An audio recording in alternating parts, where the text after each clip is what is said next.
In this episode of Star Hopping with Kissimmee Park Observatory, we'll look at the Cassiopeia region and show you how to find these beautiful deep sky objects. Messier 103, the ET cluster, and the beautiful open cluster, Caroline's Rose. All right, let's go star hopping.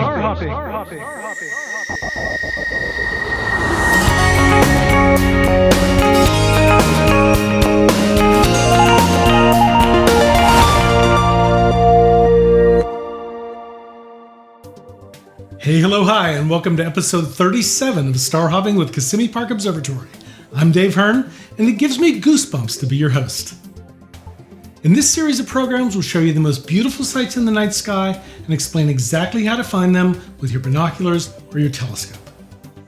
As we continue to look into the future for star hopping targets throughout the summer, this week's episode is going to focus on a constellation that'll be halfway up in the northeastern sky around midnight in the middle of July, the great W-shaped asterism Cassiopeia.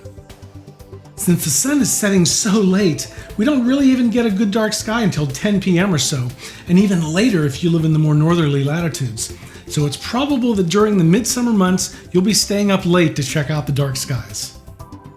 Speaking of northern latitudes, in a few weeks after we start the upcoming European astronomy tour, we'll be in Norway, where the sun doesn't set at all on the summer solstice. It's pretty hard to do any real observing there in the summer months. That's why they call it the land of the midnight sun. When we're there, I'll be showing you the fiery northwestern sky at 11 p.m. at night. So stay tuned here on our YouTube channel for more details. I'll be telling you more at the end of tonight's episode, so stay tuned. But I digress. Back to Cassiopeia. It's easy to locate the great W in the sky that is the constellation of Cassiopeia.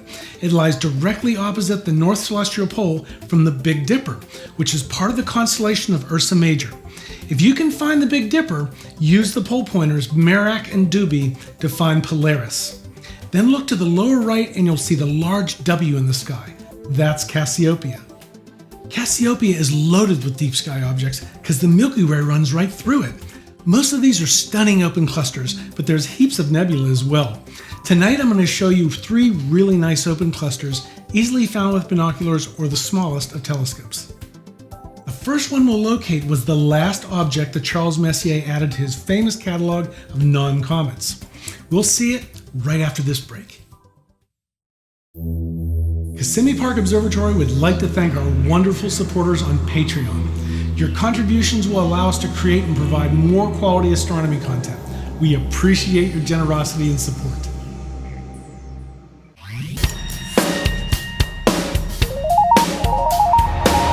Star hopping target number 1. Messier 103 is a stunning open cluster in the lower segment of the W of Cassiopeia. As I mentioned before the break, it was the last catalog entry made by Charles Messier himself in his famous catalog of deep sky objects. After M103, Pierre Méchain made the final entries up to M110, a small galaxy associated with the huge Andromeda galaxy, which, by the way, is not located too far away from Cassiopeia. Messier 103 is a very nice fan-shaped cluster with about 40 stars within it that range from 8th to 12th magnitude. There is one obviously orange star within it. In a pair of binoculars, it appears as a fuzzy patch, but small telescopes will resolve the individual members. The cluster shines with a combined magnitude of 7.4. We've started out again with a very easy star hop. From Rukba, the bright second magnitude star between the first and second segments of the W, all you need to do is move about a ½ degree down to the lower left and you'll be rewarded by the view of this pretty grouping moving into your eyepiece. M103 is one of the more distant open clusters in Messier's catalog. It lies about 8,000 light years away. At this distance, its apparent size would make it about 15 light years across, and it's estimated to be around 25 million years old. The next open cluster we'll visit excites the sci-fi moviegoer's imagination as it's shaped like a famous alien. We'll find this funny-looking fellow in the sky and help him phone home right after this.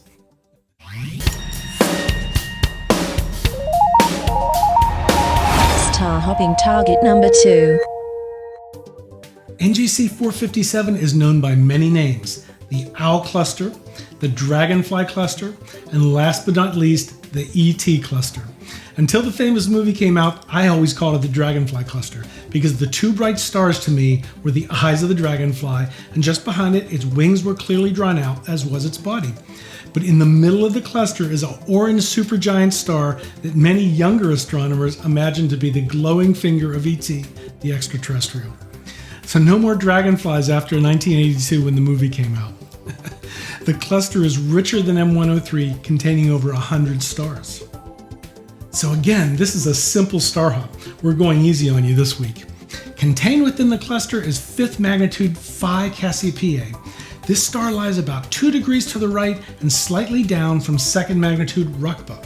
Move to it and you'll be viewing an extraterrestrial in your eyepiece. That'll be about the only time that aliens will ever be mentioned on this show. As usual, I like to save the best for last. This next one is my favorite open cluster. Yes, better than the Pleiades or the Beehive, at least in my book. It's not as bright, but it will astound you. You'll be amazed right after this break.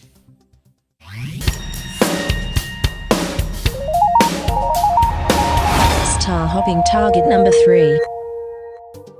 Caroline's Rose, also known as NGC 7789, was discovered by Caroline Herschel, sister of the famous astronomer William Herschel. This is an absolutely gorgeous cluster, consisting of hundreds of very faint stars, most of which are nearly the same brightness. I always thought this looks like someone spilled a container of salt in the inky black space that surrounds this cluster. It's not incredibly bright, with the cluster's combined light shining at magnitude 6.7, but in a telescope it is wondrous to see. The darker the sky that you can have will do better for this one. So this star hop is a little bit more difficult, but not too much more. This time we'll be starting out from the other end of the W on the bright 2nd magnitude star Calf. I've been doing this star hop the same way for many years, and it's served me well. From Calf, move 2.5 degrees to the upper right to 4th magnitude Rho Cassiopeia. Now draw a line from Rho to 5th magnitude Sigma Cassiopeia, about 2 degrees to the lower right. Now move to a point halfway between them and slightly below the line, and you'll be rewarded with the spilled salt cluster moving into your eyepiece. Since the cluster is lying in the middle of the dense Milky Way star field behind it, it's somewhat difficult to decide where the cluster ends and where the Milky Way begins. It really is one of my favorite objects to locate and share with others.